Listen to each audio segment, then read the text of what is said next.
1 second, folks. 1 second. We've got some very important business to take care of here. Then again, maybe we don't. I think because I haven't used this song in so long, it's not going to work. If it ever plays, that would be great.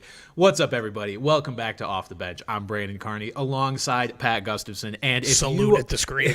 If you are watching us visually here with us live right now or on YouTube after the fact, you will notice that Pat is nothing but a faceless entity here. And that is because our good pal Pat had some surgery, which we are thankful to report, Pat, I think went well. You still got all your limbs, right? Yeah, unfortunately. I asked about some amputations. The doctor did not oblige, and now I have to go see a counselor 3 times a week, so...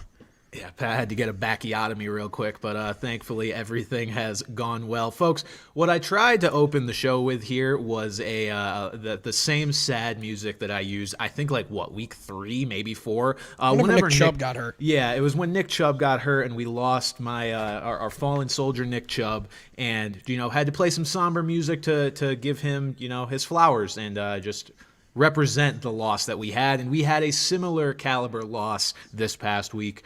My pal Tank Dell has suffered a season-ending injury, which I am very upset about. Honestly, Pat, this one almost makes me more sad than the Nick Chubb one, in retrospect, because, such a good find.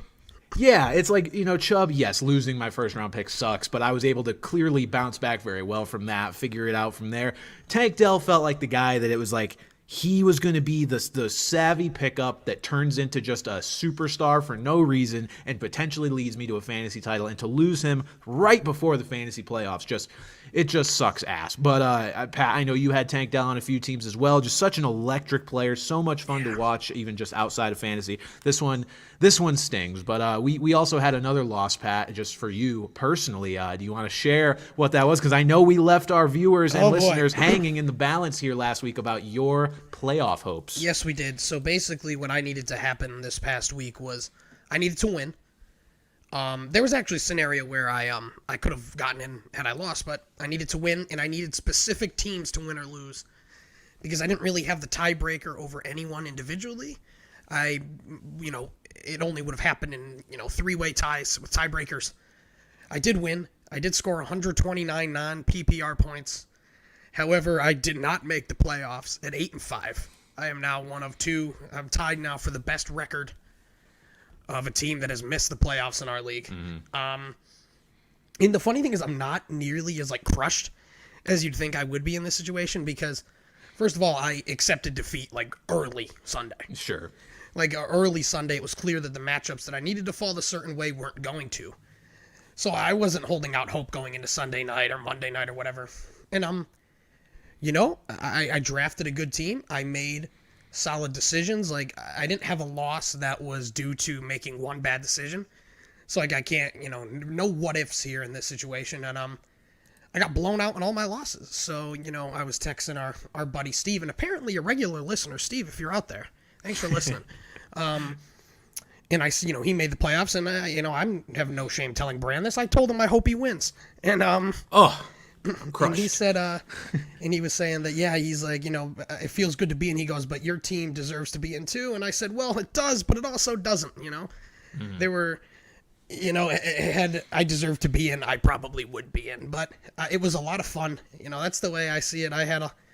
It was a roller coaster. I won the last 3 games just to get my soul crushed. But that's kind of the story of my life here in our fantasy football league. Yeah, truthfully, I look at every fantasy football season in the sense of if I can at least be competitive up until the last week of the fantasy regular season, I'll consider that a win. Obviously, no moral victories when you're trying to win a fantasy championship, but that's the fun of fantasy football, right? Is competing and giving yourself a shot. So as long as you can watch games, watch Red Zone week to week with a horse in the race up until the playoffs at the very least, I think that's a victory in terms of fantasy football. So you definitely had that, Pat. You had a good team that you could root for every week. Yeah, and exactly, too, I was thinking I would have been fucked had I won anyway because, Trevor Lawrence had, after I've I've never said a bad word about Trevor Lawrence on this podcast. That man has carried once. me the last 3 weeks. Like, we're going to talk about some potential league winners coming up, and he would have been towards the top of my list, and it's just Doug Peterson seems, but that guy's not playing this week. Mm-hmm. But so I had no quarterback on my roster anyway, so it would have been an uphill battle, but it would have been fun to still be in the mix. But c'est la vie. Yeah, I mean, look, your skill player combination of Tyreek Hill and Stephon Diggs, and then David Montgomery, Isaiah Pacheco, JT, if and when he got back. Zero RB worked. You definitely had the core, but look, sometimes things just don't break your way, and sadly, that is what we're dealing with now. As far as I'm concerned, heading into the playoffs as the 1 seed, standing in my way is the one of the two people who I faced twice this season. We split 1-1 our matchups. Our newest member to the league, Austin, and then should I get past him, waiting for me in the final would be somebody, whoever it is, that I have beaten in the playoffs before. I think beaten in the championship before. I know I've beaten Steve. I think I've beaten Connor. I know I've faced him in the playoffs. I'm trying to remember if it was the championship. Years ago. Yeah, I think it was the 2021.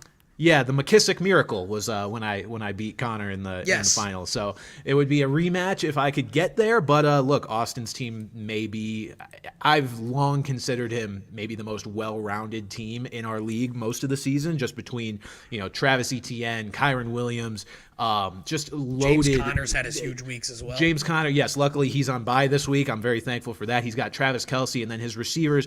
I'm trying to remember. I know there's Brandon Cooks, there is Cortland Sutton, and that's one. I'm forgetting his wide receiver 1 right now. Hold on, that's wild because on paper like that, going into the year, you'd be like, well, we all like kind of not openly mocked his team at the draft this year, but we were kind of like silent judging like. He went ETN like early second, and then went James Conner third, and we're all just like, okay. And but I mean, hitting on Cortland Sutton, hitting on Brandon Cooks. I mean, those two guys are, especially Cooks in particular, is red hot after just being dormant for the first 8-9 weeks of the season. Bro, I will say, so I faced Austin last week, or the week before last in the regular season, and when Brandon Cooks scored his touchdown, I don't think I've been that mad about something in fantasy in a while, because I was like, this dude's just starting Brandon fucking Cooks over, like, he had Terry McLaurin on his team, he had, just some other viable option. I was like, Brandon Cooks, and he scores a touchdown. But credit to him for making that start. Brandon Cooks has been very good, and his team is good. I really do think this will be anyone's matchup. One thing I am happy about going into this, and look, knock on all the wood you can find right now, is that the Cowboys defense, which has largely propelled him to some massive weeks in fantasy this year, has about as tough of a stretch as you can get. I mean, they've got the Eagles this week and then the Bills next week. And I know, especially Josh Allen has been prone to turnovers at times, but at least they are facing relatively prolific offenses. So not as bad as it could be. I'm not dealing with the Cowboys defense against, the Giants or the Commanders or something like that. So guys, we will keep you updated on my playoff fate throughout the playoffs. We'll keep you updated next week with our 2-week matchups of, where the scores stand, and we will go from there. But Pat, man, this was a bloodbath. You mentioned it earlier as far as injuries in the NFL and, fantasy relevant injuries at that. Might be the worst single week for injuries that we've had this year, as far as and we said that moves a few you can times. make. We're like, this is the worst week we've seen in a while, and now it's like it's just one-upping itself. I wonder if looking at the statistics, if there's actually been more injuries this year. I bet you there's not, but I think it's probably not. I think it's just the caliber of players that are going down with such some gruesome, but such notable bad injuries here. Yeah, well, and that's the thing is, like, as we were putting together this segment of just, injuries and then the subsequent pickups that you'll want to make on your waiver wire, I was almost shocked at how many relevant, very relevant fantasy players we had on this list. So we'll start going through them. We'll go position by position because, yes, we had to organize by position. That's how many there were. We'll start at quarterback, Trevor Lawrence. Yeah, the tight ends, I guess, are safe. The quarterback being the obvious one. Trevor Lawrence has a right high ankle sprain. As you mentioned, Pat, Doug Peterson is not ruling him out just yet. And even Jeff Howe has reported that Lawrence is going to rehab around the clock to try and get ready for this week. This is encouraging in the sense that it certainly doesn't sound season ending, and it sounds like there's at least a chance that Lawrence only misses one game. I do think it's probably a safe bet that he at least misses that game. The Jags really have no reason to try and push it and get him out there if he's not 100%, because look, they are still in the driver's seat, and if they can get a fully healthy Trevor Lawrence back, whether that's in 2 or 3 weeks, this is a team that is primed to make some noise in the playoffs, whatever level of noise that may be. So they have no reason to risk it. It's not like they're, clinging to some last hope for a playoff spot right now, and they need him out there as fast as possible. They're not clinging to a last hope for a playoff spot, but now they're only a game up on the Colts and the Texans, not just for the division, for a playoff spot. Sure. Jacksonville's sitting at 8-5. The 7-4 Texans, I almost said Titans. You're not worthy of that, Titans. The Texans are on the outside looking in right now. So, I mean, granted, I think C.J. Beathard is actually one of the more solid backup quarterbacks. Like, I'm not really panicking in the same way as like kind of Jake Browning or goddamn Tommy DeVito. Browning looked great though. Even Mitchell Trubisky in this coming week. I feel there's a little less panic here, but obviously, like, it really does knock down. Well, in theory, it knocks down Jacksonville pass catchers, but as we'll talk about, they also had probably their best wide receiver also go out for what seems to be the year. Sir, I'll go ahead and say certainly their best wide receiver. We'll talk about Christian Kirk in a few moments. But yeah, at the quarterback position, it is looking like it's going to be C.J. Beathard for at least a week, and I think you probably beat hard. You probably do downgrade the other options, but look, he's been around for a few years. He at least knows the system. What exactly that's going to translate to as far as fantasy success, don't know. Look, this is one injury that you are certainly not rushing to pick the backup up and start. I mean, that's going to be the case for every quarterback injury, because why would you go pick up the backup? But Pat, this next guy we're going to talk about, you could maybe somewhat make that argument if you were desperate. So I would say out of our three options here, yes, this guy is certainly the most startable. Oh, certainly better than the other options. So, you keep C.J. Beathard by the wayside, but Derek Carr is hurt for the billionth time this year. He went out with an injury of like 3 different things. It was like shoulder, back, and possible concussion, and all of these things. That man has died like 3 times this year on the field. Yeah, and yet it seems like he still has a chance to be back out there this week. But we're gonna make a guess here that it's going to be Jameis for at least a week, and the Jameis Winston experience is always one to behold, and it's one where this may be a backup coming in and truthfully not being a downgrade from the starter. Derek Carr has not been very good. You inject Jameis into a starting lineup, and what you're injecting is a healthy dose of chaos, but a healthy dose of fantasy goodness as well, because for all that you could say about this guy, he's going to sling the ball. He's going to create scoring opportunities for his players. And not only that, he's going to create scoring opportunities for the defense he's playing as well. So that is going to keep games close, keep them as basically shootouts. I feel like Jameis and shootout are kind of, very tight. If you look up shootout in the dictionary, you will probably see Jameis's face next to it. And look, as far as quarterbacking, if you really are desperate, Jameis is a dangerous start, but we have seen him put up absolutely massive numbers in the past, and he's still that same player. He still has pretty good players around him. Obviously, Michael Thomas is out of the picture, so we're really only dealing with, Chris Olave, Alvin Kamara, and then guys like A.T. Perry behind him, and Lynn Bowden Jr. played a lot this past week. Assuming Rashid Shaheed doesn't get healthy, those are the guys he'll be dealing with again, but still an okay crop of pass catchers. If you're desperate, or if you're in a Superflex league, I think if you're in a Superflex league, Jameis is definitely on your radar. And if you're desperate, you could maybe make the argument to start him. But I think Jameis potentially starting is certainly a bigger deal for the players around him than it is for him. But you're at least thinking about it. If you're in like a must-win and you need ceiling, you need as many points as you can, Jameis is definitely probably going to be one of your better options. And we even saw it in that one half he played a few weeks ago that Chris Olave ate. He targeted Chris Olave 7 times in a little over a quarter. But I mean, small sample size, but we'll see. But they're playing the Panthers too. The Panthers' run defense has been abysmal. So I guess it probably trends more in favor of Alvin Kamara and Taysom Hill. Yeah, that's true. As much as I hate to bring that up, he had a nice week. He led the team in rushing, and it's so funny saying the tight end has a great running back matchup this week. It's almost as if. No, it's true. Taysom Hill has some wild numbers this year.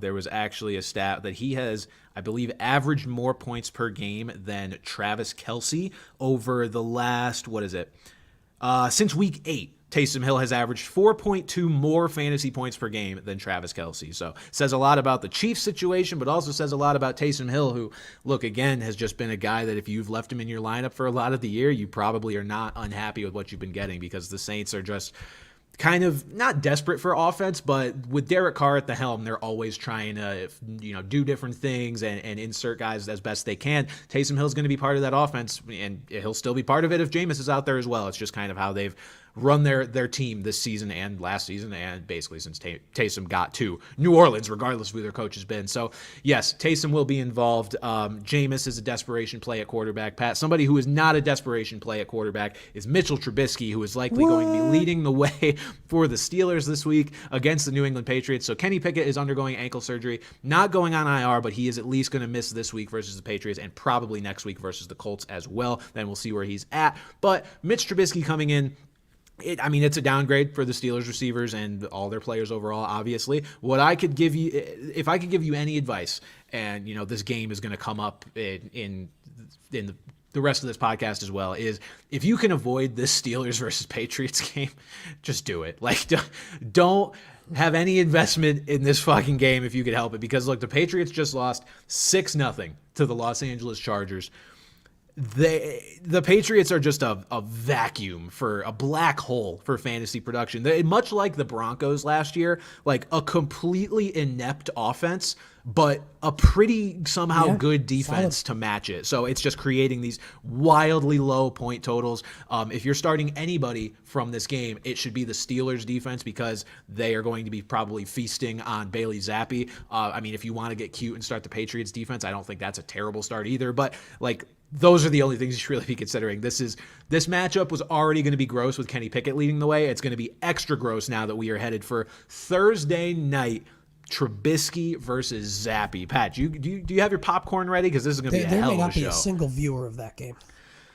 Amazon is going to ask for their Al Michaels money back. Is going to pass away mid-game. That is my bold prediction. Al Michaels, I feel like he would only pass away if there was actual excitement. Al Michaels, this is just giving him even more of an excuse to fall asleep, because Al Michaels could make, you remember that Rams-Chiefs game from years ago where it was like 90 total points were scored? He could make that game boring at this point in his career. Yeah. This game, he may speak a total of 13 words. He's just gonna want to catch the first train out of there if he can help it. And it's funny because I think Kirk Herbstreit's done a really good job on that broadcast. I think he stepped into the NFL world really well. But Al Michaels just seems disinterested. He seems bored. The dude's over 80 years old.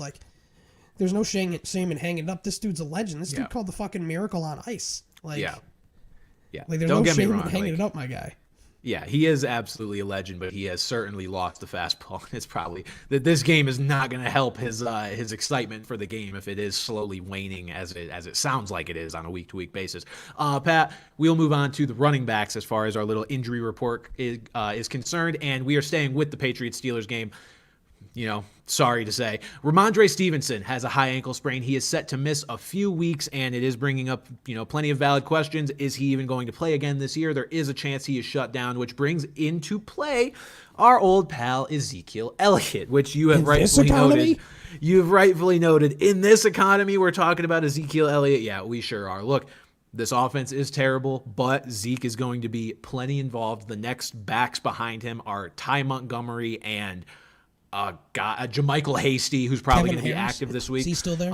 Kevin Harris, I don't believe is there unless he's on the practice squad. Look, Zeke is, especially this week against a good Steelers defense, a flex and pray type of play, but he is a guy that should at least be rostered. If he's on your waiver wire, go get him, because like we said, Ramondre could be done for the year, and starting running backs are not easy to come by, especially this late in the season. Yeah, you're just hoping for a touchdown at best, but the Patriots offense has given you nothing to believe in to be in position for him to even get those touchdowns. So it's gross, but like you said, starting running back at the very least, make sure your opponent can't get him. Yeah, he's a valuable enough asset for that reason, but man, it is not a sexy one, and it's not going to feel good putting him in your lineup unless you've had somehow a worse option in there up to this point, which, if you have, I can't imagine you're making meaningful moves in fantasy right now, because you're probably not in your playoffs. Anyway, moving on to Brian Robinson. He has a hamstring injury. Now, the key here, obviously, Pat, is the Commanders are, in fact, on bye this week, so you are not relying on any Commanders in your lineup. But Picking up the backup, if this is a hamstring injury that lingers into the next couple of weeks, is certainly an advisable move. We are looking at Antonio Gibson here, who is also just not, super good, not exciting. Look, he's a little bit younger than Ezekiel Elliott, but still about as uninspiring of play as Zeke has had. I don't want to insult Zeke too much. He's had some bursts of energy in an otherwise just dreadful offense this year, but we've also lowered our bar on Zeke lately. The one thing about Antonio Gibson is that he has the pass catching upside. Not to say that he's gonna do it, but he's been getting, I think this past week he had 4 catches, which is, I think he ran, he had 15 for 40, something not good. But I think he had 3 or 4 catches. So, if anything in a PPR league, it's similar a prayer. Well, not this coming week, but if he is the guy next week, I feel like we're in a similar prayer position. Yeah, absolutely. And then, maybe looking a little bit deeper, you could add Chris Rodriguez as a speculative play. There's a chance that if Brian Robinson is out, that he does outperform Antonio Gibson because of Gibson's struggles this year. Obviously, banking on the younger player, there is a chance that maybe he's a hidden gem. Who knows? Curtis Samuel. Curtis Samuel is also a good option, honestly. They should just start him at running back if Brian Robinson's out. I mean, God, What's funny, you mentioned Terry McLaurin earlier, and the only thing scary about him is his fantasy output. I think this year is finally, cemented that this guy is just not a great fantasy football player. He's a great talent, and everyone wants him to be something every year. And outside of his rookie year, even he's had his moments, but this was a guy going into the season that I had zero interest in, and this is one of my more correct assessments. Yeah, it's hard. I don't really know what to make of Terry McLaurin because Sam Howell has thrown for so many yards this year that it's how is Terry McLaurin not more involved on a weekly basis? And is this a fault of Terry McLaurin? Is it a fault of just the way they've chosen to game plan and Eric Bieniemy's offense in Washington? I don't know what it is, but at this point, it's look, we were able to make this excuse for DJ Moore for so long, right? And it turns out it was actually kind of a valid excuse. He's putting up really good numbers now with Justin Fields, who himself is not even a great passer, but still one of the better ones, maybe the best one that DJ has played with. You can't really make that excuse with Sam Howell under center. He may not be a great player either, but man, he still airs it out. And I saw somebody call him white Jameis Winston, and I was like, that's not totally inaccurate either. And if you're not putting up numbers as a receiver with him under center, I don't know what kind of, do you need the perfect quarterback for you to be able to put up fantasy numbers? There's only a handful of truly elite guys in the league, and the odds that you're going to end up on a team with one of them is 20%, maybe, if that. I don't know. The Terry McLaurin experiment is definitely going poorly. He mentioned this week how he ran a lot of cardio, and I was like, yeah, seems like you've been doing that for a lot of the season, unfortunately. All right, Pat, we will move on here to another injury with Derrick Henry. So this one actually seems like a false alarm. Initially, we were led to believe he was in the concussion protocol. Mike Vrabel telling us that he is not in the concussion protocol. So look, if anything were to change, Tyjae Spears is absolutely a number one waiver priority if he is on your waiver wire because he will be the focal point of that run game. But it seems like Derrick Henry's probably going to be fine if he's not in the protocol, and so he will be in line to face the Miami Dolphins. Everyone can relax here if you are relying on Derrick Henry at this stage of the season. He actually has some decent matchups here coming up and could potentially be one of the league winners that we mentioned in our upcoming league winner segment. So stay tuned for that. Just a little tease, as we like to call it there in the business. But moving on now to our wide receivers. We'll start with Tank Dell. Pat, we already mentioned it, but we didn't really mention a potential pivot move. First things first, Noah Brown seems to be the direct beneficiary in terms of playing time. He played 81% of snaps.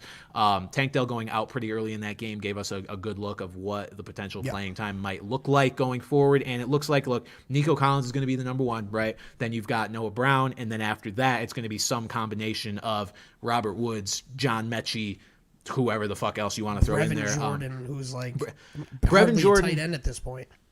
Yeah, I mean, he is. It's going to be interesting when Dalton Schultz gets healthy, and we'll talk about Brevin in a few minutes, but are they going to run more two tight end sets now to make up for the Tank Dell loss? Because they don't have a player that's going to one-for-one replace Dell in terms of his skill set. Noah Brown will replace him in terms of the playing time, most likely, which puts him back on the radar, but he's not the same type of player that Tank Dell is, not even close. Just not even slighting him in terms of his skill level, but just his skill set. They're different types of players. So Noah Brown is certainly a good speculative add. But Pat, just to give Tank Dell his flowers here, I mean, you posed a very valid question here. there was a lot of hype with this rookie wide receiver class. I mean, you had Jordan Addison, JSN, Quentin Johnston.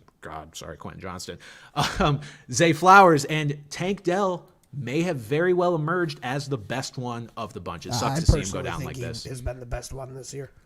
Yeah, I mean, you watch him play, and it's like, I don't want to say it's reminiscent of like prime Antonio Brown, but it's like you see this small guy just dominating in a way that you feel like shouldn't be possible, which again furthers our thinking that, you know, small receivers are in a better position than ever to succeed just because defenders can't really touch the receivers much anymore. But it's just he is on like even another level than just being a small guy that produces. He is a small guy that is the absolute focal point of that offense and has just reached heights that I did not think he would reach this year, even if he doesn't have the physical height. CJ Stroud. God, you could like do a drinking game if you'd be drunk and dead if you were playing a drinking game every time I mentioned how CJ Stroud specifically wanted Tank Dell.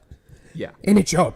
You know, as a deep threat, even at the beginning of the year when he wasn't getting the snap share you wanted, he was still catching these deep bombs. Like, he was everything you wanted, and then he gets fully incorporated, and then just to go down like this just sucks. But him and CJ Stroud are a duo that we are going to be talking about for a long time. Oh man, I thought it was a duo that was going to lead me to fantasy glory. Now we're going to have to shift that to be CJ and Nico. So hopefully they can keep that pace. But yeah, it sucks to see Tank Dell go down, and you just hope that he can get healthy and ready for next year because that connection is absolutely lethal. Pat, we've got Amari Cooper. He is in the concussion protocol. There is no debating that, and there are a couple guys that could be potentially lined up to benefit from this. So look. We've got Joe Flacco under center for the Browns, at least as of right now. They have not named a starter for this upcoming week. It could be Flacco, it could be DTR. But Flacco, one thing with him is he will air the ball out, and he did so, and this led to Elijah Moore having a pretty nice day. Remember, these two were together in New York, and those were some of Elijah Moore's best games of his career. So Elijah Moore had 4 catches for 83 yards on 12 targets. I mean, look, 4 catches on 12 targets is not great, but the yardage, that's what you want to see. And then Cedric Tillman played 93% of snaps. So if Amari Cooper as well. Yeah, if Amari Cooper were to miss this week, I think both these guys are on the menu to some degree. Look, Moore is definitely the priority, but he's also slightly less available in leagues than a guy like Cedric Tillman is. I don't think Cedric Tillman's a terrible start if you really are looking for a flex if Amari Cooper were to miss this game and if Joe Flacco were to start. Yeah, I mean, I guess David Njoku as well could.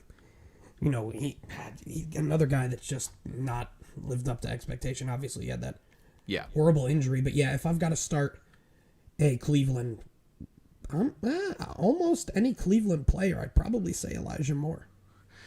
Yeah, I mean, look, we've been waiting for this kind of production for Elijah Moore for a while, and he's kind of still starting to look like one of those players that we're going to be chasing the dragon until we just finally decide to stop. But look, if we can get these one-off games because of Joe Flacco, we'll take them. I think if Amari Cooper misses, you can absolutely put Elijah Moore in your lineup, probably with some degree of confidence as well. And as far as Cedric Tillman goes, look, Pat, I'll be honest, I'm thinking about Cedric Tillman right now as somebody who lost Tank Dell.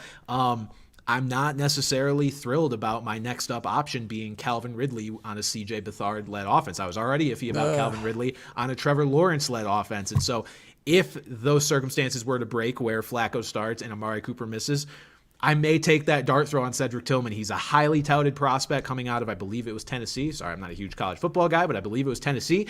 And just as good of a bet almost as Calvin Ridley at this point. Like, Calvin Ridley is not a guy that you are relying on like on a week-to-week basis confidently. Like, you know, he's just as likely to put up a dud as anything. So I might roll the dice. It's a similar dart throw with how low Ridley's floor is. Obviously, we've just seen the ceiling with Tillman. Mm-hmm. We're basically chasing the ceiling, but at the end of the day, it's still Joe Flacco. Like, if I were you, I mean, I think Tillman's a great pickup. But I personally would not start him over Calvin Ridley, even with C.J. Beathard, even without Amari Cooper, even in the circumstances you said. I think I would still go with the devil I know versus the devil I don't know in that situation. I'm almost like chasing the ceiling that I haven't necessarily. Look, Tillman had 2 catches for 20 yards this week, right? But it's the 93. It's the 93% of snaps that's making me kind of raise an eyebrow a little bit. I just look at it almost as, you're taking the 2 quarterbacks and comparing them like C.J. Beathard and Joe Flacco. Like, Flacco's probably worse, but like he's gonna sling it more than CJ Beathard, at least more than I expect him to, in relief of Trevor Lawrence. So I don't know. I've got some decisions to make. I'm between not just Tillman and Ridley, but some other options as well, which we may talk about later. But I don't know. Tillman's on my radar at the very least, and he should be on yours too if you have an open flex spot or in a deeper league where you can start several wide receivers, because that was a surprising snap percentage, at least to me, that he was on the field that much after Amari Cooper went down. All right, Christian Watson. Now, he just had a massive game. It seemed like he was going to be in line to end the season on a very high note. And then he goes down with what looked like a very painful hamstring injury. Now, the reports coming out were that he was moving around a little bit better today and after the game. But when he went down, it looked like he tore the thing like clean off the bone. Like he looked like he was in a lot of pain. So it was very concerning for Christian Watson managers. And we don't know what exactly his status is going to be going forward. Again, they were a little more optimistic after the game, but we have to start thinking about potential pivot options if we have Christian Watson, or just looking at the guys who could stand to benefit if you're looking for any other wide receiver. Yeah. And I think those options certainly, Jaden Reed, Dontavian Wicks. Look, Jaden Reed is more of a guy who is, his playing time will probably be relatively unaffected by Christian Watson. He's a guy who makes his living in the slot. I think Dontavian Wicks is more a beneficiary in terms of how much more he'll be on the field if Christian Watson were to miss time.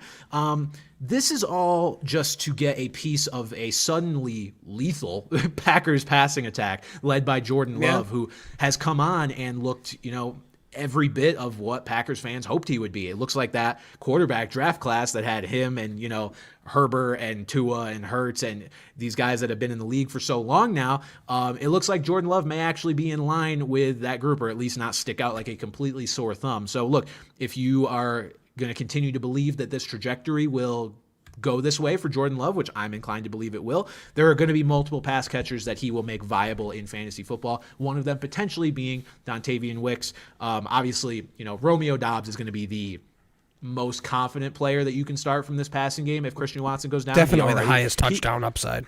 He was already arguably the most confident player you would start. He was leading this team in receiving touchdowns. So, understand that. But as far as guys who are available, Wicks, maybe Reed, and just keep those guys on your radar, especially Wicks, because I don't think anybody was really thinking about it. Yeah. People really still aren't thinking about him, to be honest. Yeah, so. It just really sucks. I mean, I think we'll talk about Love a little later, and I think we would have talked about Watson as well in that same segment. They were finally clicking the way people hoped, and obviously he's touchdown dependent. He's got 4 touchdowns in the last 3 games, I believe. But as long as you're making money, you're making money. Who cares how you're doing it? And the Packers look great. They've looked really good the last few weeks. They've beaten good teams. So they've gone toe to toe with Detroit and Kansas City and just straight out outplayed them. So it's the thing is the offense is moving. So someone's gonna have to do something. The question is just who is. I mean, maybe even Aaron Jones, if he comes back, could benefit from this. Yeah, absolutely. The Packers look to be on a collision course with the playoffs, which I would not have guessed would be the case a month ago. A hell of a come up for them. So keep an eye on their receivers if Christian Watson were to miss time. And if he doesn't miss time, get Christian Watson back in your starting lineups, because I'm sure a lot of you have benched him after the just kind of the rough several week stretch that he put together for honestly most of the season.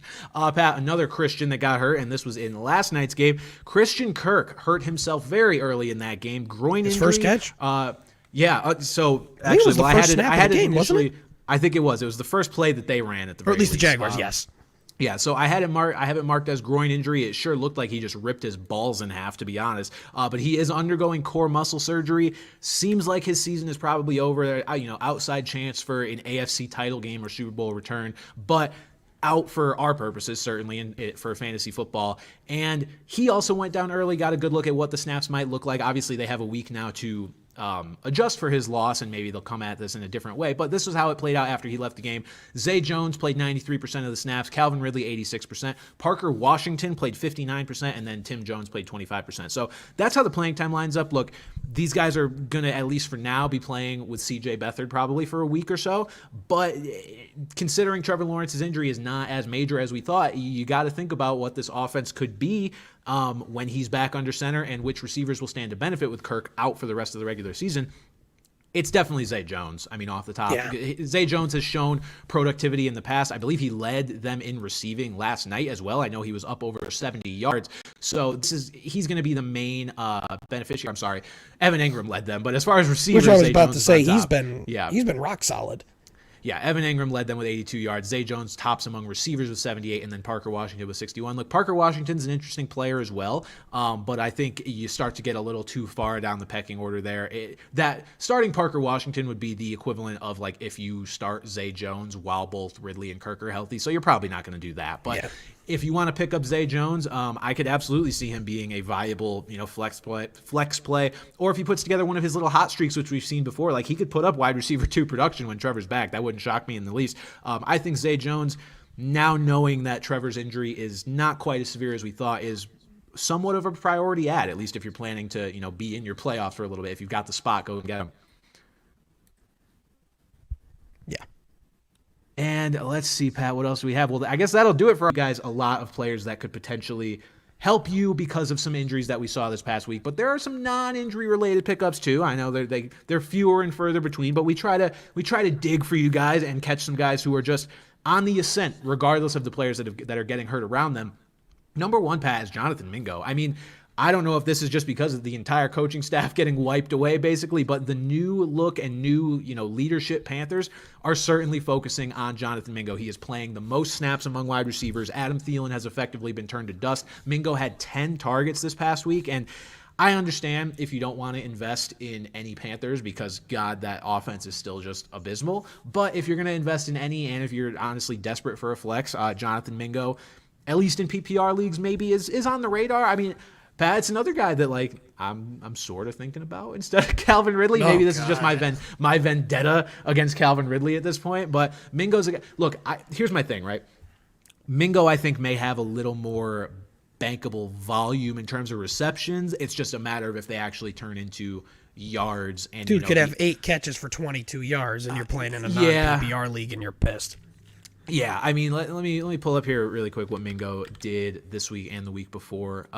So Mingo this week went for 6 catches for 69 yards, and last week 4 catches for 60 yards. Nice. 16 total targets over the past 2 weeks. That's pretty good. And honestly, Pat, I think I'd be more willing to start him this week if he didn't have a tough matchup in New Orleans, which he does. The Saints have been very good against the pass this year, but this is still a guy that look, some rookies start hot and some rookies need to adapt and kind of earn more of their role over time. He's absolutely earning his role. This is a guy that I remember I drafted in our rookie fantasy relevant rookie draft that we did basically shortly after the NFL draft, because I was like, look, he's going to be Bryce Young's number 1 receiver, right? Little did I know Adam Thielen was going to go nuclear for 2 months, but now we've kind of reached the point. This is what I envisioned when I was hyped up for Jonathan Mingo. So it would be silly not to at least put him on your bench and see how things go, because if he's going to keep averaging 8 targets a game over the next, rest of the season, then that's going to be a guy you want on your bench. Yeah, like you said, I think the biggest concern is just what kind of production is he going to get with those. But at least he's getting the opportunities. Right. Obviously, more opportunities lead to more production most of the time. So, but a guy I think in a similar boat is bad team, rookie getting some more looks. Xavier Gibson here on Gibson with a P, excuse me. Gibson. On the Jets here, we heard a few weeks ago that Robert Saleh said hey, we're gonna get Xavier Gibson some more looks. We're gonna give, oh God, I'm gonna butcher his last name, Israel Abanaconda. Yeah, you got it. There you go. Oh, I fucking nailed that. He said that they were gonna get them more looks, and he's been true to it. Gibson had 5 for 77. Whether it's Tim Boyle, whether it's Trevor Siemian, I mean, if it's one of those guys, you'd think it's great because they're running with Gibson on the second team offense all year in practice. If it turns back to Zach Wilson, I'm not really as confident about that. But I feel like with Gibson, you're still looking at the number 2 target in still a very bad offense. You're still looking at Garrett Wilson over him. Tyler Conklin has been really mid, but he's right in that same range as him. It's not going to be like the sexiest pickup, but if you're really desperate and you have an extra, or even if you just have an extra bench spot, and you kind of want to take a flyer, I think Gibson's as good of a flyer as this kind of tier that we're listing here.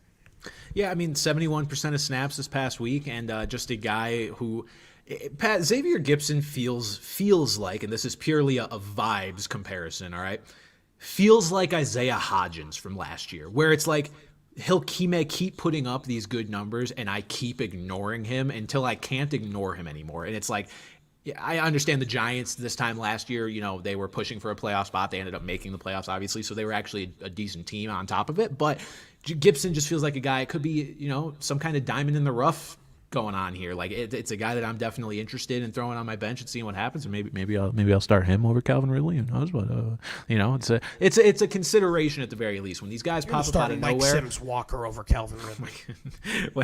I would if I could. When these guys pop up out of nowhere, you got to pay attention, and that's what Xavier Gibson's been doing. They've told Alan Lazard to fuck off basically, and. Look, you brought up who's going to be under center for the Jets. I think that is probably the biggest question. Look, they just signed Brett Rippon, so it might be Brett Rippon, which is also disgusting.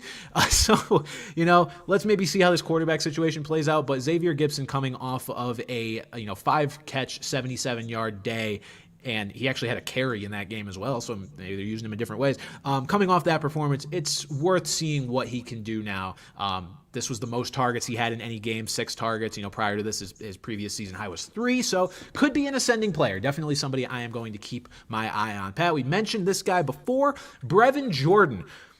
If you need a tight end, I think he's a priority ad with Tank Dell out for the season. Now, yes, I know Dalton Schultz coming back will make this a problem if and when, I guess it's when that does happen, but don't forget Brevin Jordan ate into Dalton Schultz's work before Schultz got hurt. That was Brevin Jordan's first game of the year. He was taking a lot of snaps from Dalton Schultz and basically made Schultz unusable. So between that and the fact that the Texans, like I said, may use more 2 tight end sets to compensate for this Tank Dell injury, that's pure speculation, but it's something that I would totally understand if they wanted to do. Brevin Jordan is the guy that, look, he's catching passes from C.J. Stroud. And at this point, anybody catching passes from C.J. Stroud should be on your radar. The man is leading the league in passing yards. He's showing no sign of slowing down.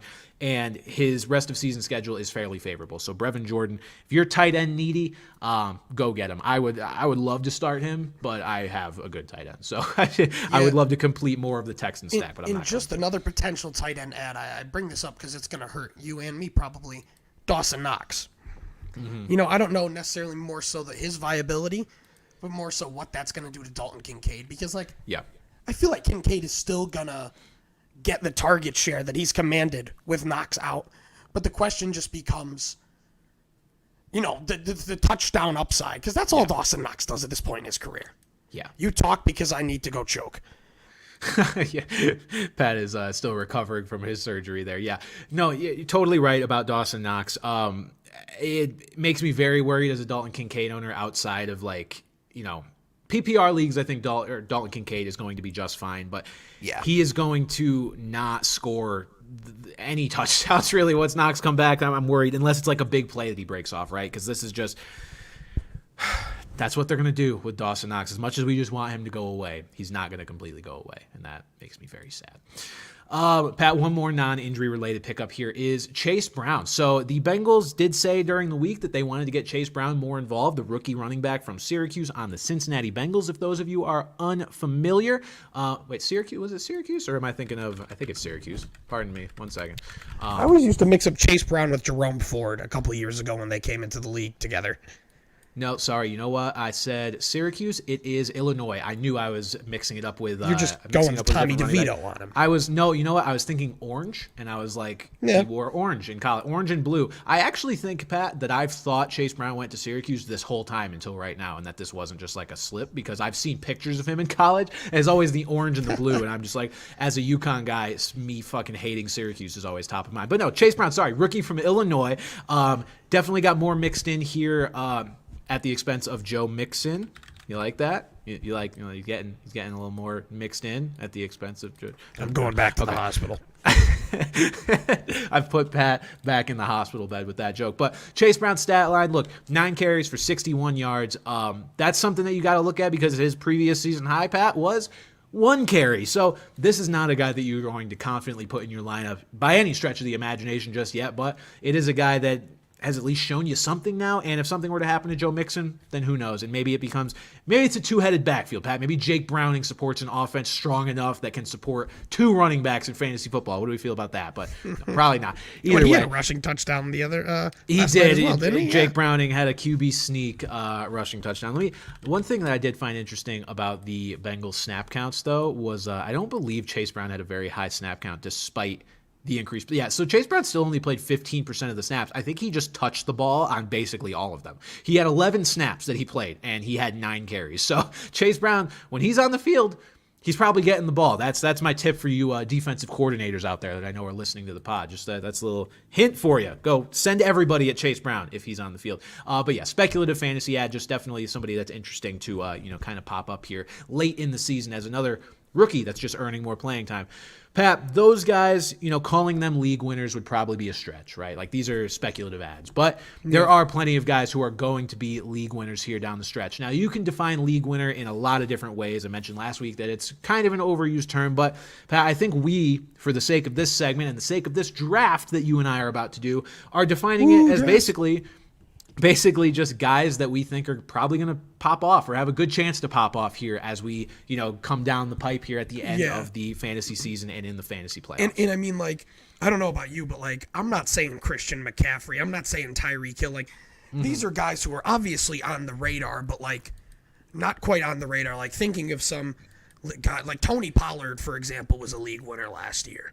Like, Rashad White was probably on a lot of winning teams last year. The year before that was might even like Amon-Ra St. Brown in his rookie year. Again, very reminiscent. A guy who, could be serviceable, even better than serviceable, that really kind of, sticks out. But yeah, I went back in the archives because it's been a while since we've done a draft. And I believe the last one we did was our rookie redraft, and you picked first. So I will lead us off here. Well, let's see. Let me get my notes up. I had a lot of time to do nothing today in the... All right, let's see.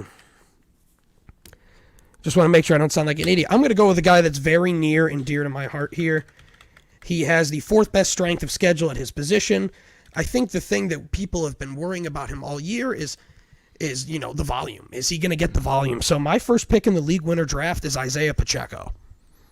Okay. In the last 3 weeks...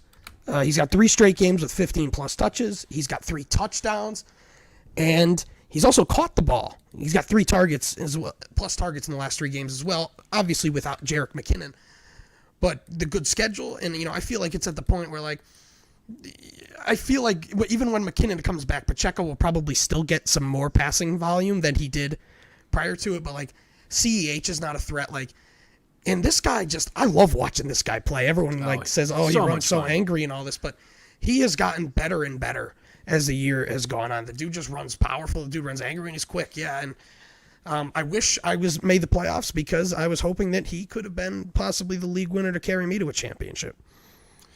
Absolutely. No, I'm with you there. Pacheco is a guy that, honestly, Pat, I kind of talked myself almost out of him in the pre-draft process, like pre-fantasy draft process, because I remember at the end of last season being like, I want this guy on my team next year. And I was like, am I really looking into him enough? Like, do I have a correct evaluation on him as a player, or do I just think he's cool because he runs angry? And I kind of settled on, I just think he's cool because he runs angry. And how much value is a Chiefs running back really going to have throughout the course of a season? And, what about Jerick McKinnon when he signed back, which he did?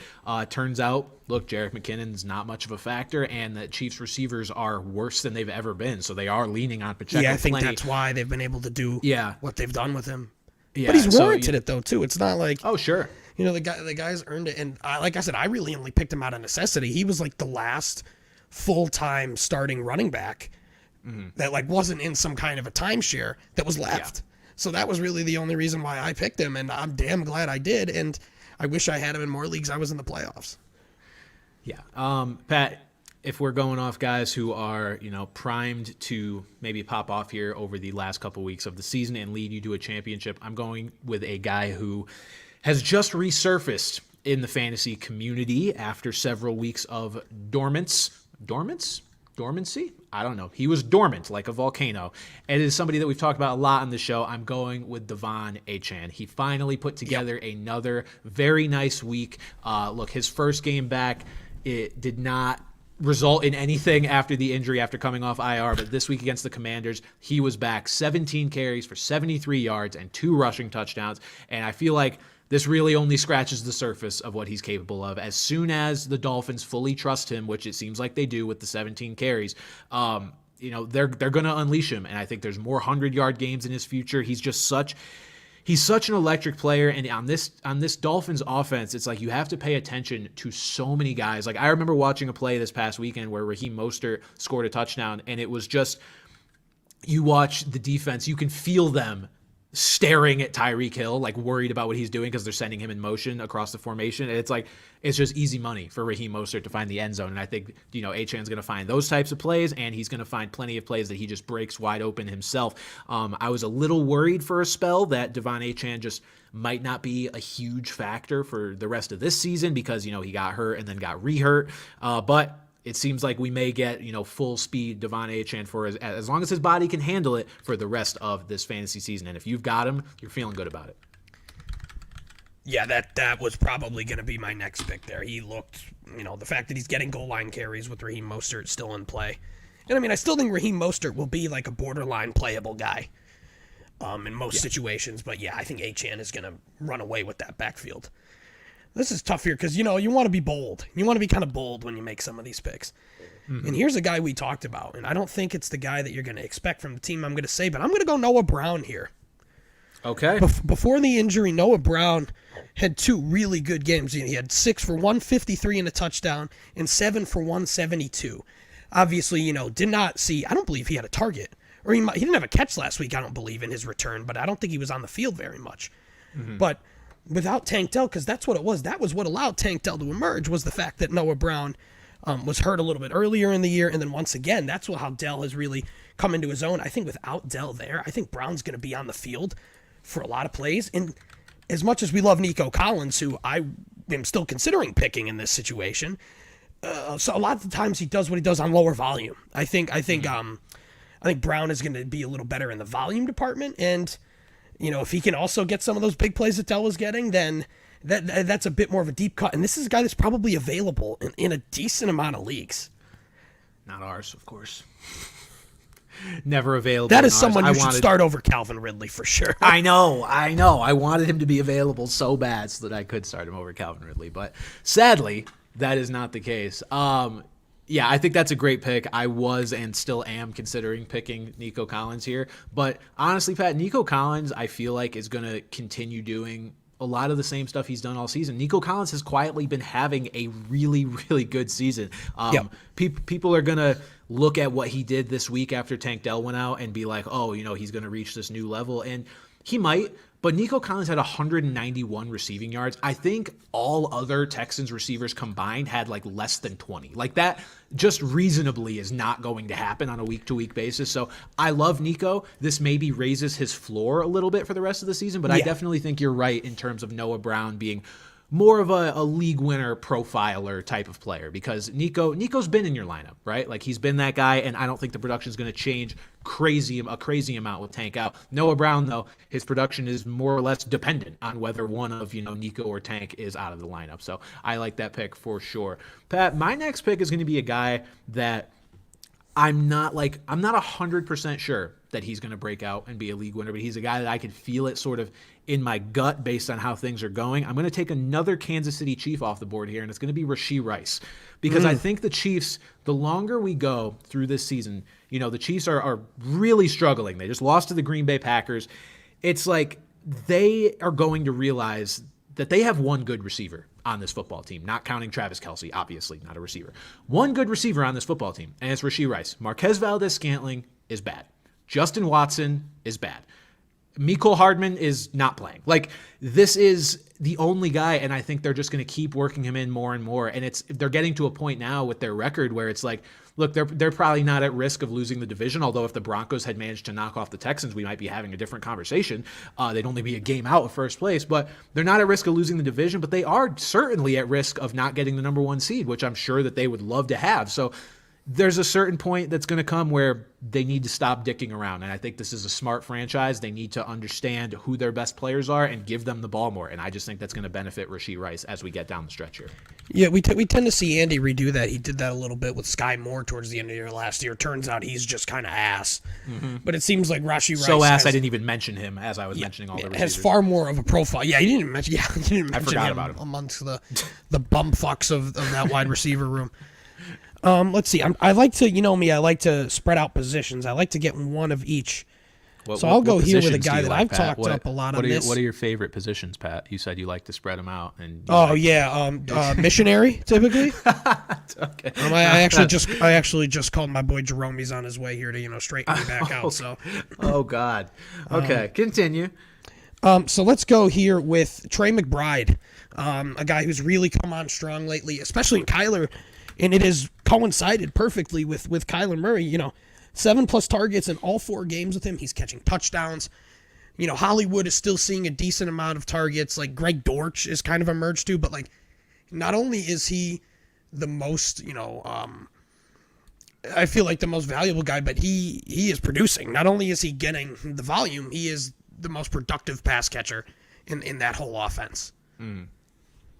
I think that's a good pick. Yeah, Trey McBride has looked like an absolute beast, and if you have managed to snag him after being in tight end hell, man, you feel like you are in tight end heaven for sure, because he's one of the few guys that, look, Sam Laporta's having a great year. Trust me, I know that firsthand, but you were not able to get Sam Laporta off waivers, most likely. Like, he was still a mid to late round pick in most leagues. Trey McBride is one of the rare tight ends that you could get off the waiver wire that's actually going to be solid, throughout the rest of the season. There was a point, Pat, we talked about a few weeks ago where, I had, on top of Laporta, I had both Dalton Kincaid and Trey McBride on my team, and once Kincaid had a good game, I dropped McBride. I wish I dropped Kincaid. I wish I kept McBride, because McBride seems like he's going to be the one that has the longer-term value the rest of the season. Bro, I would be flexing the fuck out of Trey McBride over Calvin Ridley flexing Trey if I still had him.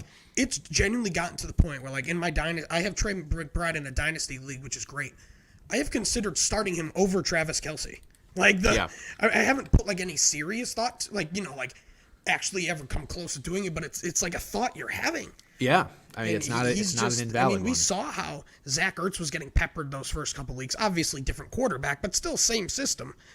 So they like using the tight end. I mean, again, he was one of a great late round dynasty pick if you did a dynasty startup this year like I did.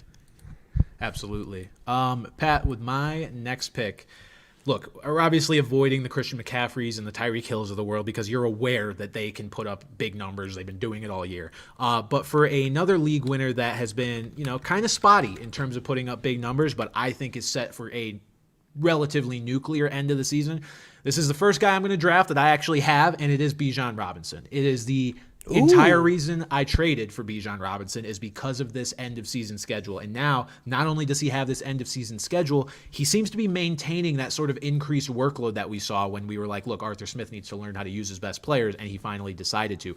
Bijan Robinson's matchups, Pat, for the next few weeks are the Buccaneers, who are 12th in terms of allowing fantasy points to running backs. So, nothing crazy, but not a bad matchup. Relatively neutral, all things considered. The week after that, Carolina Panthers, 31st. Week after that, the Indianapolis Colts, 29th. Week after that, the Chicago Bears, 21st. We are looking at plus matchups for Bijan every week for the rest of the season. Obviously, this is a guy that, was drafted in the first round in basically every league. But I think he's finally going to return that value here at the end of the season. It would not surprise me to see Bijan put up, at least in PPR leagues, top 3 running back numbers from now. I really hope you're right with that one. Me too. Me too. All right, so I just want to make sure I don't fuck up here. That's been 3 picks apiece, right? We each got 2 picks. Correct. Left, right? All right. I'm going to go to a quarterback here, fill out my lineup here, and then go with a wild card in the last one. But, we talked about Jordan Love a lot, but I think I'm going to go in a different direction. Similarly, a guy that has really not performed, but is starting to a little bit, and I think he's going to go nuclear. You're going to hate me for this, but I'm going Justin Fields. Sad.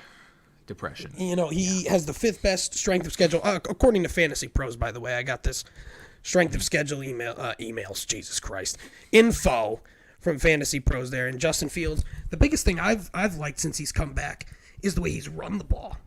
18 carries for 104 yards, then 12 for 59. Hasn't gotten the touchdowns. he needs to pick things up in the passing game, and this Bears team is still pretty bad. So, maybe you're hoping you could get some garbage time there too, but it's why. Who would have thought at the beginning of the year that we were saying that Justin Fields would be a more bold pick for a league winner than Jordan Love? Yeah, that is true.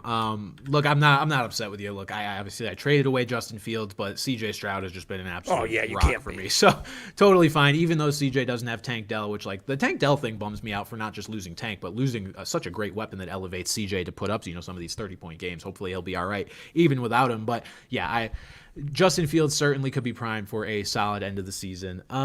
Let's see who I'm going to go. Pat, you've inspired me to potentially broaden my horizons here with positions because I had mostly running backs and receivers on my list. But, okay, look, this is a guy that's been good for the last basically 2 months of the season. He's been really good. But because of the manner in which you could have gotten him on your team, that being the waiver wire, and the time in which you did it, I am going to pick Dak Prescott. The Cowboys have a pretty fantasy-friendly schedule the rest of the way. Look, they face the Eagles this week, who I feel like people still hear Eagles and are like, oh, good defense. Yeah, they have the worst pass defense in football. Yeah, it's a running defense. Yeah. Well. Yeah, so worst pass defense in football, that is going to be very favorable for Dak. And then they've got the Bills, the Dolphins, and the Lions. I mean, the best defense they're going to play in that stretch is going to be the Lions, and even that, it's still, not conducive to bad passing numbers. Like Dak Prescott, I think the past 2 months, Pat, have been unbelievable for him. Is he going to win MVP?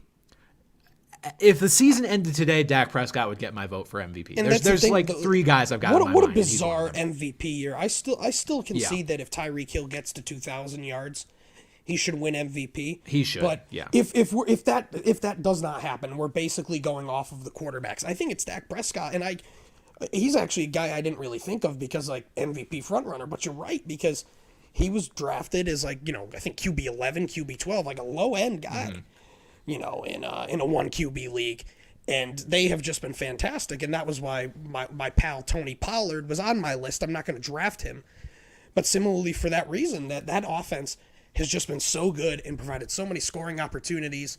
CeeDee Lamb has probably been the second best wide receiver in fantasy this year outside of Tyreek Hill, and it's brought Brandon Cooks back from the life, and Jake Ferguson. Like that offense is just clicking on all cylinders, and I cannot wait for them to lose on the road at Atlanta in the playoffs. Oh, man, that will be beautiful. Yeah, look, Dak Prescott since their bye week has gone for 28, 28, 37, 16, weirdly, against the Panthers, 32, and 28. So, like, monstrous fantasy number. Like, we're not just talking about putting up 20. We're talking about borderline 30 he's almost the every week. Oh, here we go. Yeah, dude, how hot? Okay. Yeah, Dak has just been a monster. Like, you look since the bye, it's like fascinating the touchdown totals he's had. Before their bye, in the 6 games that the Cowboys played, Dak Prescott threw more than 1 passing touchdown once. It was week 2 against the Jets. Since their bye, he hasn't thrown fewer than 2 in any game. It's wild. 4, 3, 4, 2, 4, 3. Like, I have no reason to think this will slow down. If you got Dak on a QB needy team at some point in the middle of your season, you now have maybe the best quarterback in fantasy. So I have to consider him a league winner. Yeah, that's fair. That's really fair. All right. So we're here at our last pick. I like to mention some guys here. Obviously, we mentioned Jordan Love. We mentioned Nico Collins. We mentioned Tony Pollard. I'm going to go with a guy here who we have kind of, who I feel like has been playing chicken with us all year. But ever since he came back from injury, his snap count has grown every week. In their team's most recent game, he was the starter. He led the team in snaps. And as much as I've been on the Gus bus all year, Keaton Mitchell is my final pick here in the league winner draft. Wow. Okay, planting the flag in Keaton Mitchell to actually, produce here. A lot of times you see guys off the bye week get the keys to the car. Mm-hmm. I think the biggest downside to Keaton Mitchell is obviously that, like, if they are at the 1-yard line, Gus Edwards is getting the ball. Keaton Mitchell's not getting the ball, but he's shown he's explosive and dynamic enough to score touchdowns, on longer runs. And, Edwards is a fine running back. He has his role, and he'll still be a factor, but Mitchell is just such a more dynamic player. And similar to the Cowboys, this team has just looked really good. Yeah. That is totally fair. The Ravens may be on a collision course with the number 1 seed in the AFC, so getting a piece of that offense is fair. Just a matter of if he actually cashes in on some of that potential that we've seen from him so far. Okay, I'm down to my final pick here. I'm between a few different guys. Do I want to go with this? Look, I'm going to put some faith in my own players here, Pat. I'm going to put my faith in one other player that I have. And it's not Nico Collins. I'm going to put my faith in Breece Hall. Breece Hall. Wow. Yeah. Look, see, I would almost put him in the opposite. I understand that. I'm interested to hear what you have to say here. Look, let's get the negatives out of the way with Breece Hall, right? I traded for him right before the Broncos game where he went for 177 yards and a touchdown. Since that point, he has not eclipsed 50 rushing yards. In fact, in 5 of his 6 games over the last 6 weeks, he has not eclipsed 30 rushing yards. This offense is an unmitigated disaster. There's no question about it. But Breece is another guy that I was preaching about because of his end-of-season schedule, and I'm going to stick by that, especially in PPR leagues. I think he's going to be okay. You see what the Jets are doing at quarterback, and I'm not going to say that they're going to find the answer, right? But they are continuously trying to find somebody that can run at least a competent offense. They went from Wilson to Boyle just hoping to get a spark. They realized there was no spark, so they decided to go to Trevor Siemian or whatever. Now they want to go back to Wilson. I think eventually this offense will stabilize to a degree that at least allows the starting running back that gets the vast majority of their touches to put up numbers in these good matchups. This is I have more confidence in this pick in PPR leagues, which we are not, so this is a semi-unbiased pick here because those are the leagues I have more confidence in. But Breece Hall is still getting it done in terms of the floor of receptions because the last several weeks, look, he's had 6, 7, 5, 3, 4, 6 receptions. Like, you're still getting that floor there. Then if he can start breaking these big plays, like his schedule coming up, the Texans are 16th against the run. Next week, you've got the Dolphins, who are 6th against the run. Obviously, that's not a great matchup. The week after that, though, the Commanders, who are 25th against the run. Then you've got the Browns, who are 14th against the run. Call it blind confidence, and I will not be surprised if this backfires on me. But I still have faith that Breece Hall is going to be more than a 30 rushing yard a game player. I think there's nowhere to go but up for this Jets offense. And I hesitate to say that too, because I've watched them be shit for a long fucking time. Yeah, but I have some faith that they'll get a little better and it will reflect well on the best player in their offense. And I don't blame you for sticking to your guns here if that's why you traded for him, because obviously it hasn't happened yet. Obviously what's happened in the few weeks leading up has not been particularly promising, especially with Dalvin Cook. Robert Saleh, was vocal that he was going to get more touches last week, and I think it was his best game of the year. He still didn't look particularly great, but right, yeah, that's the bold. Who would have thought a guy like Breece Hall, who was going to be a league winner last year, it was probably the boldest pick of this whole thing that we did. Right here. It's funny too because I haven't fully processed emotionally how bad Breece Hall has been the last few weeks because it hasn't necessarily mattered. I've been kind of coasting for a couple weeks knowing that, I was probably going to make the playoffs and then I get the 1 seed, whatever. Weird flex, but okay. He's not a guy that I've looked at oh man, he's really costing me games. Whereas in reality, I'd be a lot better if I just had Raheem Mostert still instead of Breece Hall, at least right now. But I have faith that Breece Hall can at least outproduce Raheem Mostert when it matters most, which is right now. Look, Devon Achan's back for the Dolphins, right? Mostert's still in such a great situation, but, gun to my head, I'd pick Raheem Mostert. But I still have faith in Breece Hall going forward here. And, the deepest guy I even had on my list, a super deep throw, Alec Pierce. He had a good game last week. Yeah. Jim Bob Cooter also. I didn't realize he was the Colts offensive coordinator, but I'm ecstatic that he is. Hall of Fame name there. One of these days we got to do the NFL name draft in the offseason, but Jim Bob will certainly be. But he said that he was asked why Alec Pierce hadn't been involved, and he said it's on me, that he just wasn't drawing up the plays for him, and we saw him catch a deep touchdown. That was kind of his whole appeal, is that this guy is a big playmaker, deep threat kind of guy. Obviously, Michael Pittman's been fantastic, really consistent. But I could see Pierce almost supplanting Josh Downs in this sort of number 2 role, or at least cutting into that. Yeah, it's interesting with Pierce because I saw those comments as well, so it made me look up, the Colts and their snap counts and all that. Pierce hardly ever comes off the field. He just doesn't get targeted. Pierce's snap counts on the season, I'll go through all of them.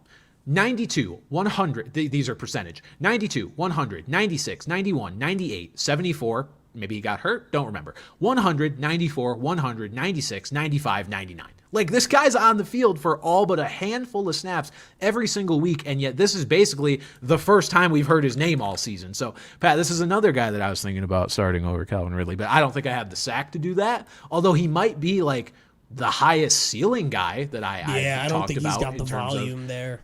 The volume's not there to feel good about it. Especially with Pittman and Josh Downs, who's getting, at least a steady amount of work in that offense too.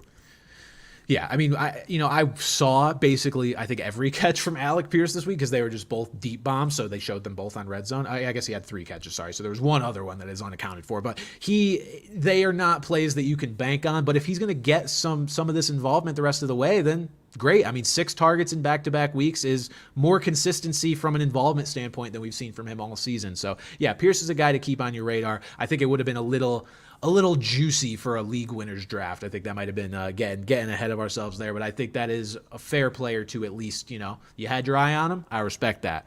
I might start him still. You never fucking know. All right, moving on to Pat, I want to touch on the best available defenses / special teams for the playoffs because, again, I think it's one of the most underrated things to think about for fantasy. If your team does have this position. Matters a lot, and I think a lot of people just kind of fly by the seat of their pants here when it comes to this position. But we talked about this. We talked about this a few weeks ago in terms of best matchups for the fantasy playoffs, but, things change. Obviously, quarterback situations have changed, which make the defenses that you want to target potentially different.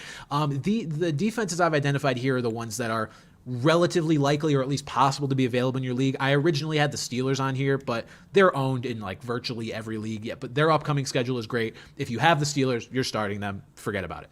The rest of these defenses, though, Pat, first we'll start with the Falcons. They're also owned quite a bit, 78% on ESPN leagues, but their upcoming matchups are the Bucks, the Panthers, the Colts, and the Bears. I mean, that is a pretty favorable stretch. I guess maybe the Bears are the best offense there, but this is a defense that's been playing well and has some pretty soft matchups the rest of the way.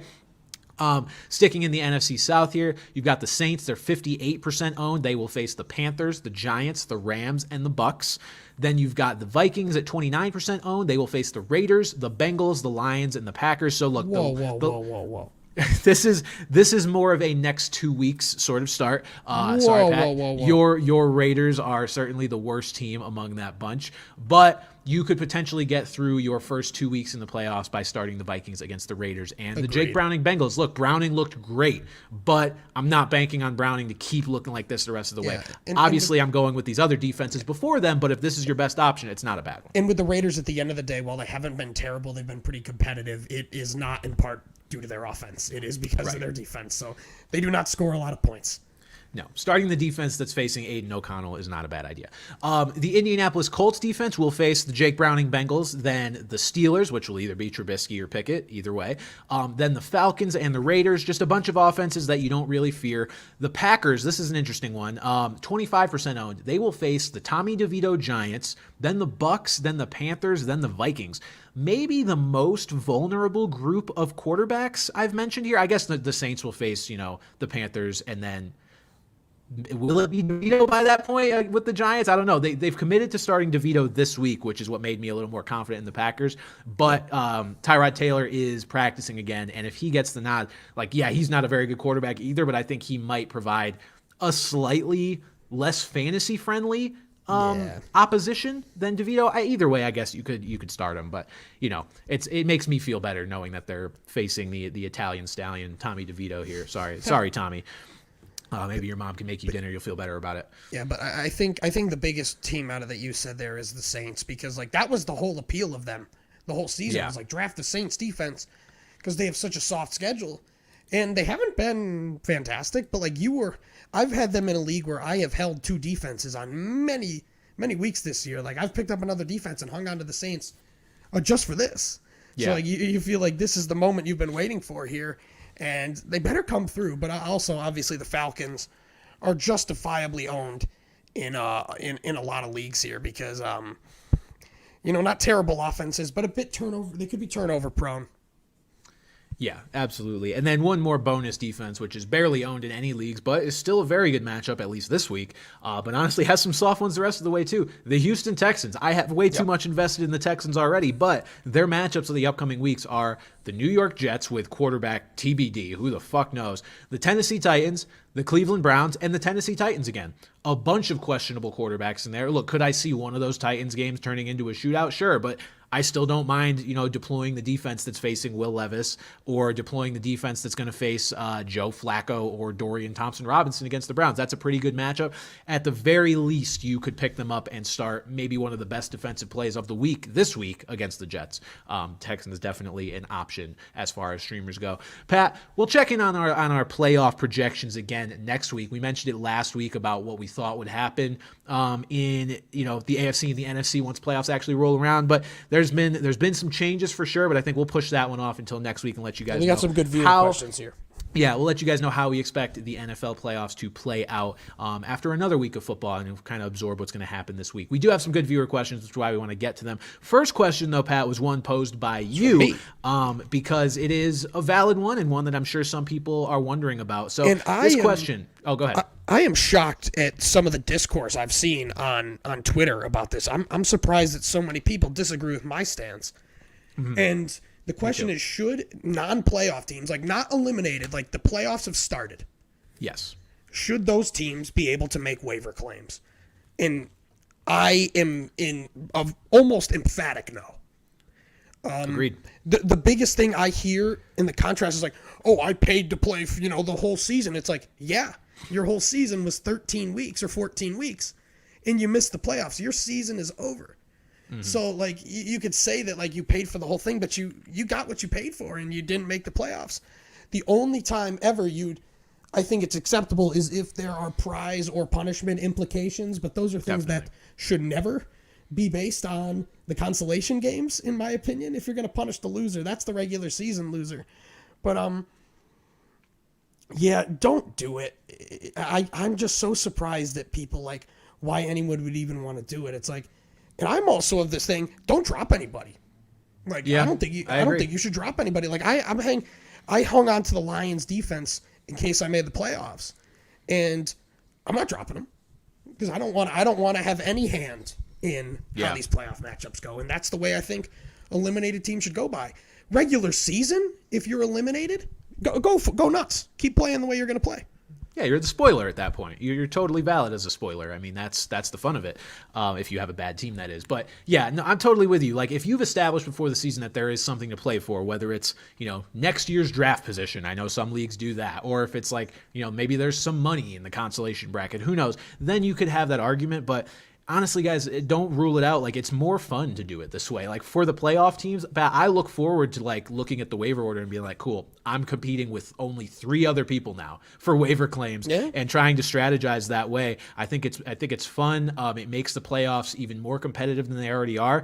And, like, let's just face it, if you didn't make your playoffs, like you said, your season is over. Like, I'm sorry, that's a tough reality that you have to face, but it's over. You ain't playing for nothing else, and your roster should basically be frozen by that point. So go pay attention to your other leagues where you did make the playoffs, or move on to fantasy basketball or fantasy baseball or fantasy hockey. And it just slams the door wide open for collusion. If you're behind a guy, but your best buddy in the league is ahead of him, you say claim him and fuck that guy. Like it's just, your team is irrelevant. Like, your team is done at that point. And these are probably the same people that love to veto every trade in the world and cry collusion that are now saying this. Yeah, it just baffles me. I don't get. I don't get why you would I just don't get it. Make playoffs. Make playoffs. And here's the thing. So we got a comment in here from FPS Gandhi saying, "No, I still want to make claims. I'm playing for pride, and I still want to win the losers bracket." So what I'll say to that is, what we're talking about is your commissioner should set this rule before the season. Like, if they have not set a rule, yeah, I mean, go crazy, I guess. Like, we're not saying this is a morality thing, like, oh, don't make claims if you didn't make the playoffs. If that's the rule, then yes, follow that rule. But if that's not a rule, then you need to talk about that for the following season, because That's what it should be. Like a really competitive league would just have this rule in place. We've had it for years, and it's made the league truthfully a lot more fun. Yeah, and I'll so even that's say where we stand. one instance a couple years ago was where I got bounced in the semifinals, and the guy that I played in the third place game was like, "Hey, let's throw $15 on it. Winner takes $30," and I needed a defense. So like you were in the finals, Brandon, because of course you fucking were, and like I said to you and the other guy, Connor, I said, hey, guys, like, are you going to pick this defense up? Like, I'm just going to pick them up and play them the next 2 weeks, and that's all I'm doing. I'm not touching it otherwise. Like, if there are situations, at least, excuse me, God, I was so good with that until then, too. Monologue ruined. Let waivers clear first. And if guys don't want to claim them, then maybe you could pick them up after. I'm still an advocate of just not making pickups at all.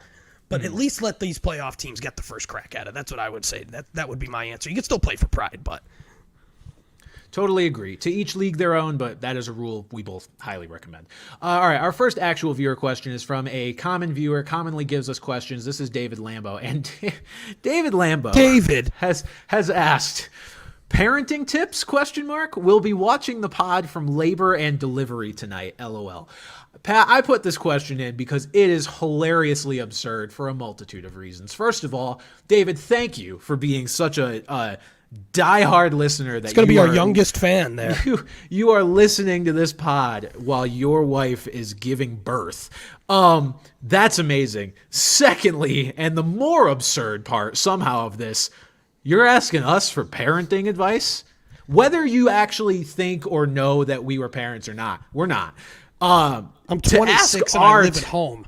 To ask our dumbasses for parenting advice is certainly a fucking choice. I'll tell you that much. I will never breed offsprings ever.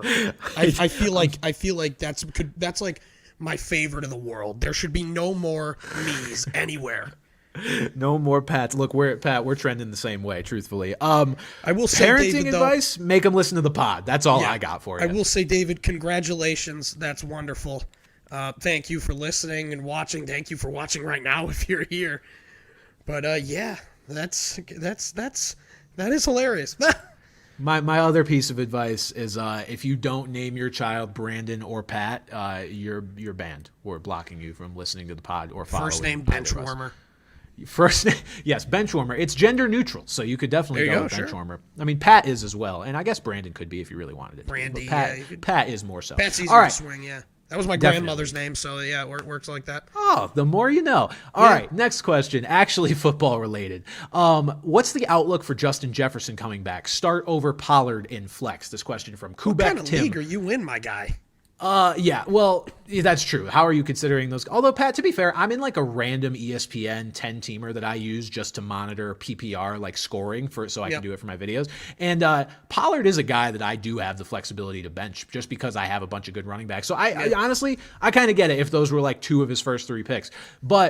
And he just managed to nail guys like Kyron later, nail him. Yes, look, you're starting, if you have that flexibility and that's your choice, with no other context, start Justin Jefferson over Tony Pollard in his first week back. I don't care personally. You're starting I would say Jefferson. so, especially against the Eagles, but like we talked about after with Dak and Pollard, obviously that they've got a good schedule thereafter.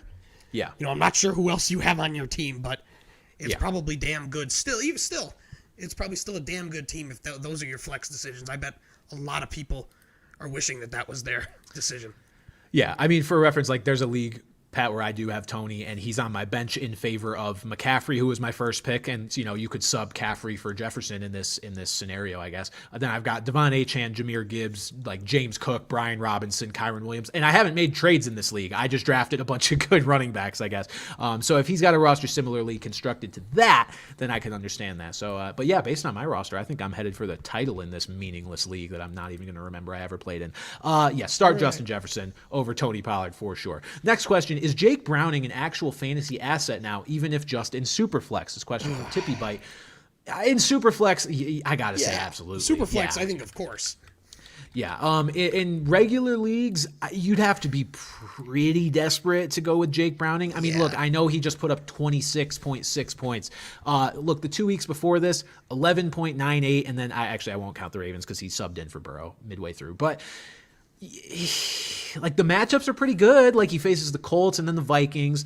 But we just talked about how the defenses that are facing Jake Browning are assets for fantasy. So I'm not going to talk out both sides of my mouth and say, yes, he's definitely a fantasy asset at quarterback. If you are just in the absolute fucking dumpster, like if you had, Kirk Cousins and then Trevor Lawrence and lost both of them, like if your next best option is like Mac Jones, then yes, go with Jake Browning. He's shown competence. He has good receivers. I think that's a big one. He has one of the best receiver duos in football because he's using the same one that Burrow's had forever.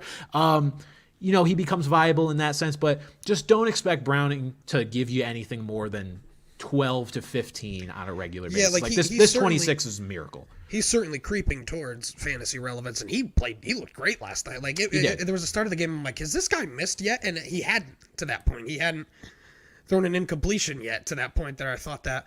But they've got a hell of a backup in Tyler Boyd anyway.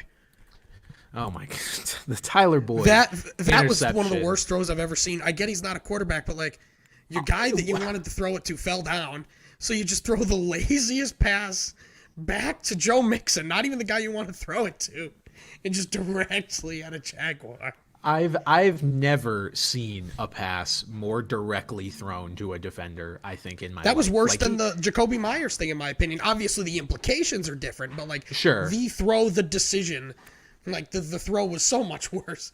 At least Jacoby Myers was a quarterback back in the day. Well, at least Jacoby Myers, it like almost got to the guy it was supposed to get to. Like it was a little closer. I mean, yeah, that was. It was his former teammate he threw it to too. So mind-boggling decision on the part of Tyler. Yeah, that one got a good laugh out of me last night. And the final question, Pat, I think I have some pretty strong thoughts on this, as you probably do as well. Is it morally okay to tank Week 14 so that you can send your buddy to the playoffs? No. For the most part, no. Don't do that. Pat, honestly, so this is one thing. I have wrestled with, is it okay to tank in a way if you think the seeding that will follow benefits you? Because not that we've seen that in the NFL before, but like you'll see teams not put out their best roster because they have nothing more to gain the rest of the season. It's like, I would almost maybe get it from that perspective. I would still probably lean no, don't fucking do that. Put out your lineup, because especially if you are like benching all of your guys and you're actually throwing up, if you're actually throwing up a 0 or you're throwing in guys that have no business in fantasy lineups, then that's just kind of fucked up. Like that takes a lot of the fun out of it and ruins it for, who you're playing and the other people fighting for that playoff spot. Like, don't ruin the integrity of your league just to get your buddy in the playoffs. And I'll say this much too, fantasy karma is a thing. It's very much a thing. The only time you should be tanking is in a dynasty league. Where I am in a 10-team dynasty league where 3 teams are tanking, and I am the only other team that is outside the playoffs right now. Yeah. So that's a big one. But yeah, unless there are, again, implications for the next year, which in your redraft league, there's probably not. Probably. But yeah, unless there are justifiable lineup decisions, but someone's going to call your bullshit on that. And the way I see it is just like, play your own game, man. People are going to cry collusion. It's fantasy football. It's not worth the heat you would take on that, in my opinion. No. Fantasy football is meant to be fun. 2 guys from a league I'm in for some possible collusion. No shot those 2 clowns are listening to this, so. I will say that's my favorite part about our league, Pat, is that everybody is trying up until the end of the year. We're all on the same page of how the playoffs should go. Like it makes actually winning the league feel like an accomplishment. Like that's why it feels like an actual, sports league the way we've got it. Yeah, nobody's pulling some bullshit like that. So yeah, no, don't do that. I understand the question. I'm not going to roast you too hard for asking the question because people have mentioned stuff like that before, but at long term, like your league probably won't survive if you start doing shit like that, because other people, especially if there's like multiple teams that are fighting for that playoff spot and you're contributing to them not getting in, that league's going to crumble real fast. So don't do that. It would be my recommendation. Pat, as you lay probably fairly uncomfortably on your side with no camera. I am turning on my camera. Do you have oh yeah, see why did you deprive us of this view all show? This is great. This would be our highest ratings of all time. This is like a pillow little titty talk action here. God, you can actually see my full girth on like my catfish picture that's on our podcast page. This is the pillow talk version of Off the Bench. You got anything to say to the people before we go offline? No, I mean, for most leagues, this is your last week before the playoffs, so Yep. Good luck. I've clinched in 2 of my leagues. I've got 2 that I'm going to be battling for. So it's going to be a lot of fun. But good luck. Yep, absolutely. And I will keep you guys posted on my quest for ring number 5 in our league. I don't know how I feel. I feel okay. So we'll see what our score stands at after this week. But guys, thank you for listening and watching. As always, be sure to follow us and rate us highly on whatever you're listening or watching on. But until next week, for Pat Gustafson, I'm Brandon Carney. Thank you for tuning in. Thanks, guys.